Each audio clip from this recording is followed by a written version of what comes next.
Dressing with respect, whether it's a pair of jeans and a decent shirt, is becoming more important than ever. I would encourage people to maybe dress a little better. Let's try not to wear slippers and pajamas as we come to the airport. Yes, that just happened. The U.S. Transportation Secretary just told Americans what they can and cannot wear to airports, and airlines are already acting on it. Secretary Duffy's November 2025 Golden Age of Travel campaign isn't just talk. Airlines like Spirit have already updated their official policies, giving gate agents more power to deny boarding based on your clothing. I've analyzed the new policies from major airlines and reviewed hundreds of traveler complaints. What I found are 10 specific items seniors are wearing right now that could get you flagged, delayed, or denied boarding in 2026. Here's what they're not telling you. Graphic t-shirts with text or images are one of the biggest traps seniors are walking into. Spirit Airlines updated their contract of carriage in January 2025, and graphic tees are now in the crosshairs. A 72-year-old from Tampa wore his Vietnam veteran shirt with a rifle graphic. The gate agent called it potentially offensive imagery. "I've worn this for 15 years, he told me. Nobody ever said a word. But airlines now have explicit authority to deny boarding for clothing they deem lewd, obscene, or offensive, and that definition is entirely up to the gate agent's interpretation. The smarter move is to pack graphic tees and wear solid colors or simple patterns to the airport. If you must wear a message shirt, make it text only and keep the message neutral. Patriotic themes are generally safe, but avoid anything that could be interpreted as weapons, violence, or political statements. Even pajamas and slippers are now a problem. Secretary Duffy specifically called them out in his November 2025 interview, and airlines are listening. A 69-year-old woman from Seattle wore her travel pajamas on a red-eye to Boston. The flight attendant asked her to change or deplane. "I thought comfort was allowed," she said. "I paid $340 for this ticket." While not officially banned, airlines are using new civility standards to pressure passengers. Flight crews now have training to address inappropriate casual attire as part of conflict prevention. The solution is simple. Wear athleisure instead. Joggers and a hoodie offer the same comfort without looking like sleepwear. If you'd wear it to bed, don't wear it to the airport. Shoes with metal embellishments or thick soles are also creating problems. TSA's new 3D CT scanners rolling out in 2026 are more sensitive to metal than ever. A 71-year-old from Denver wore rhinestone sneakers. The scanner flagged them 3 times, forcing a 12-minute manual pat-down. She missed her connection. Decorative buckles, studs, and metal shanks in thick soles all trigger alerts now. Wearing simple slip-on sneakers with minimal hardware solves this. Keep embellished shoes in your luggage, and if you wear metal orthotics, notify TSA ahead of time.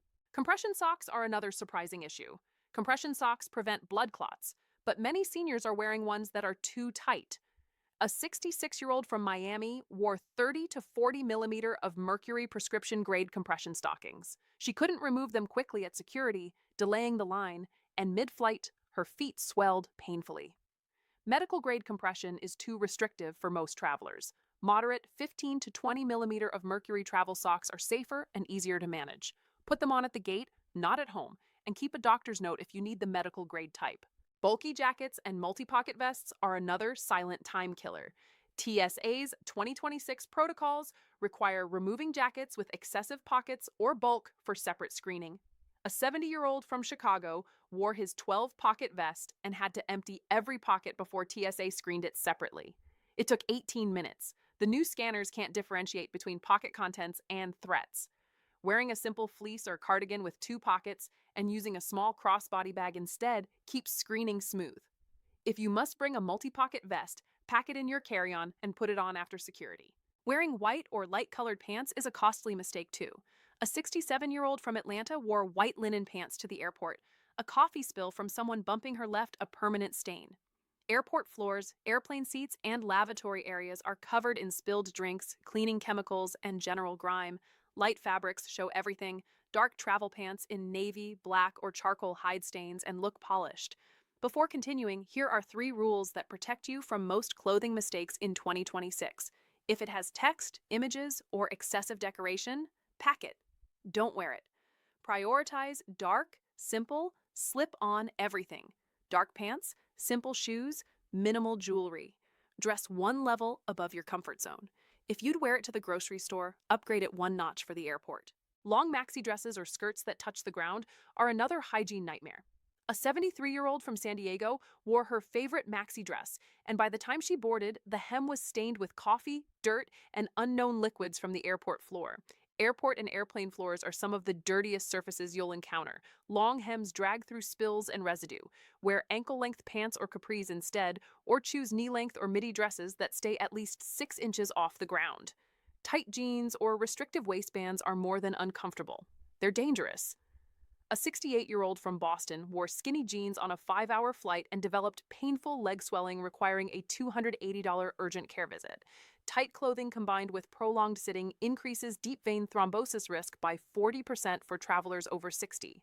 Stretchy, high-waisted pants with elastic waistbands are safer. If you must wear jeans, choose stretch denim with at least 2% elastane and size up if needed. Underwire bras and metal belt buckles are causing TSA issues too. The new scanners detect smaller metal objects, and underwire bras now trigger alerts in 30% of female passengers over 60. A 71-year-old from Phoenix was pulled aside for a chest pat-down. Wear wireless or sports bras for travel and use belts with plastic buckles or skip them. If selected for a pat-down, you can request a private screening area.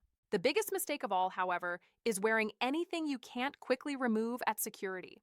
A 74-year-old couple from Dallas wore lace-up boots, layered cardigans, and multiple necklaces.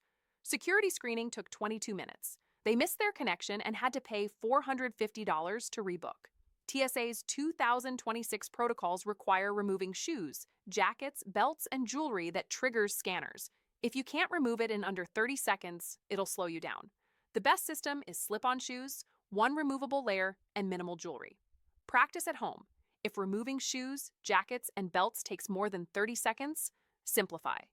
TSA PreCheck is also one of the best investments for seniors. You keep shoes and jackets on and lines move faster. These are the 10 clothing mistakes that can get seniors flagged or denied boarding in 2026. But here's what nobody talks about. Even when you're dressed perfectly, most seniors are still getting targeted at airports, not by TSA, but by thieves. Airport thieves watch for 7 specific signals that scream easy target, and most travelers over 60 show at least 3 without realizing it. I'm breaking down all 7 in the next video, so tell me, which of these mistakes have you made? Have you ever been stopped because of what you wore? Drop it in the comments. Your experience helps others. And if this helps, subscribe. We're covering senior travel every week. Thanks for watching. Stay safe out there.